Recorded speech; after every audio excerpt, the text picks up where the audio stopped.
Hallo en baie welkom. Vandag kyk ons na iets regtig interessant. 'n Toestand waar jou liggaam se eie verdedigingsstelsel wel in die vyand verander. Klink vreemd, hè? Kom ons spring sommer dadelik in.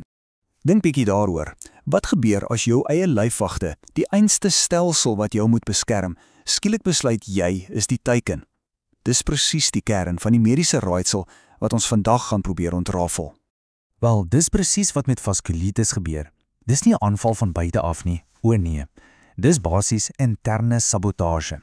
Jou immuunselle, jy weet, die soldate wat veronderstel is om virusse en kieme uit te roei, hulle raak teer mekaar en begin sommer die wande van jou eie are en slagare aanval. En dit, natuurlik, beskadig daardie kritiese pyplyn. So hierdie hele proses, kom ons noem dit 'n burgeroorlog binne in jou eie liggaam, dit het natuurlik 'n formele naam. En daai naam is vaskulitis. Die definisie is eintlik doeteenvoudig, dis inflammasie van jou bloedvate. So wat gebeur is tydens hierdie aanval van jou immuunstelsel swel die wande van die bloedvate op, hulle word dikker en dit maak natuurlik daai deurgang vir die bloed baie nouer. En jy kan jou indink wanneer daardie toevoerlyne beskadig word, is die gevolge nogal ernstig. Dink aan soos 'n tuinslang. Eers kry jy iskemie wat basies 'n tekort aan bloed is, dis soos 'n knik in die tuinslang. As daai knik lank genoeg daar bly, dan kry jy infarksie en dis die letterlike dood van weefsel, want dit kry geen bloed nie. En soms verswak die aanval die wand van die bloedvat so erg dat dit begin uitpult en dit vorm 'n baie gevaarlike aneurisme. Dis soos daai swak plek in die tuinslang wat lyk of dit enige oomblik gaan bars. So hoe kraak ons hierdie saak? Wel, die eerste leidraad is nie soseer wat gebeur nie, maar eerder waar dit gebeur. Dokters moet hier amper so speurders dank en die eerste stap is altyd om die misdaadtoneel te ondersoek. En hierdie is die deurslaggewende punt. Vaskulitis is nie net een siekte nie. Nee, dis 'n hele familie van siektes. En die hoofmanier hoe ons hulle uitmekaar ken, is deur te kyk na die grootte van die bloedvat wat aangeval word. Is dit groot, medium of klein? Die grootte van die bloedvat bepaal die leidrade wat die liggaam vir ons gee. Byvoorbeeld, as 'n groot bloedvat aangeval word, kan dit lei tot dinge soos pyn in jou arms of bene as jy oefen, of selfs dat jou bloeddruk in elke arm verskil. Maar as die aanval op die heel kleinste vaatjies is, dan sien ons heeltemal ander goed. Miskien 'n veluitslag of probleme met die longe en niere. Reg, kom ons fokus nou eers op die eerste kategorie verdagtes. Dis nou die siektes wat die liggaam se hoofwee, die groot slagare aanval. Die bekendste een in hierdie groep is iets wat reusesel-arteritis genoem word, of GCA verkort. Kom ons kyk hierna as 'n spesifieke gevalle studie en ons klein ondersoek. Dit is iets wat ons hoofsaaklik sien by mense ouer as 50. Dokters gebruik 'n soort kontrolelys om GCA te identifiseer. Om 'n diagnose te maak, moet 'n pasiënt aan ten minste 3 uit 5 van hierdie kriteria voldoen. So jy kan sien daar's ouderdom, jy moet ouer as 50 wees wanneer dit begin, dan staan 'n nuwe soort hoofpyn wat jy nog nooit voorheen gehad het nie. En dan 'n abnormale biopsie wat wys, ja, daar is definitief inflammasie. As jy 3 van hierdie kan afmerk, dan is die diagnose amper 'n sekerheid. En die simptome, wel, hulle kan nogal dramaties wees. Verbeel jou jy kry pyn in jou kakebeen net as jy kou, of jou kopvel is so teer dat jy nie eers jou hare kan kam nie. Maar die komplikasie waarvoor almal die bangste is skielike pynlose blindheid in een oog. En dit is 'n absolute mediese noodgeval. Die langtermyngevaar is ook nie te versmaai nie. Kyk na hierdie syfer. 17 keer. Dis die verhoogde risiko wat pasiënte met GCA het om 'n aneurisme in hul trakale aorta, dis na die groot slagaar by jou bors, te ontwikkel. 17 keer. Dit wys jou net hoe ernstig die skade aan hierdie groot bloedvate kan wees. Goed, so ons het nou gekyk na die hoofpaaie.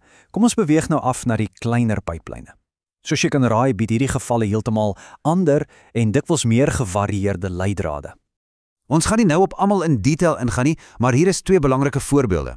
Eerstens is daar polyarteritis nodosa, of PAN. Dit val die mediumgrootte are aan en kan gevaarlike aneurismese in organe in jou maag veroorsaak. Tweedens is daar ANCA-geassosieerde vaskulitis, of AAV. Dit affekteer die heel kleinste vaatjies en word uitgeken aan 'n spesifieke teenliggaam in die bloed, genaamd ANCA. Nou ANCA staan vir antineutrofiel sitoplasmiese teenliggaam. Dis 'n mondvol, ek weet, maar is basiese proteïene wat jou eie selle aanval. As dokters dit in jou bloed sien, is dit 'n massiewe rooi vlag. So, ons speurders het nou al verdagtes en 'n paar goeie leidrade. Maar hoe versamel hulle daai laaste harde bewyse om die saak finaal te beklink? Wel, hulle het 'n hele gereedskapskis vol diagnostiese toetse. Nommer 1 is dikwels 'n biopsie. Dis waar hulle 'n klein weefselmonstertjie neem en dit onder 'n mikroskoop bekyk.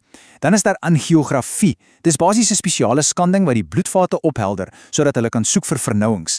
En natuurlik, nommer 3 is laboratoriumtoetse, waar hulle in die bloed soek vir tekens van inflammasie en natuurlik daardie verklikker teenliggame, soos ANCA. En soms is die bewyse reg daar op die mikroskopiese slagveld. Hierdie aanhaling, kernstof, dit kom direk uit 'n patologieverslag. Dit is letterlik die oorblyfsels, die mikroskopiese wrakstukke van die immuunselle wat in hierdie geveg vernietig is. Dis die stof van die liggaam se burgeroorlog. Hier sien ons die voorprentjie. Dis 'n CT-skanning wat 'n deursnit van 'n groot slagaar wys en jy kan duidelik sien hoe daai wand ontsteek en verdik is. Die pyplyn is amper heeltemal toegeknyp. Daar kan skaars bloed deurvloei. En nou, hier is die naprentjie. Dis dieselfde slagaar, maar na behandeling met kragtige anti-inflammatoriese middels. Kyk net daai verskil. Die inflammasie is weg, die wand is weer normaal dun en die pyplyn is waaiwyd oop. Dis ongelooflike visuele bewys van hoe goed behandeling kan werk. Maar, nes jy dink die saak is opgelos, is daar 'n laaste kinkel in die kabel.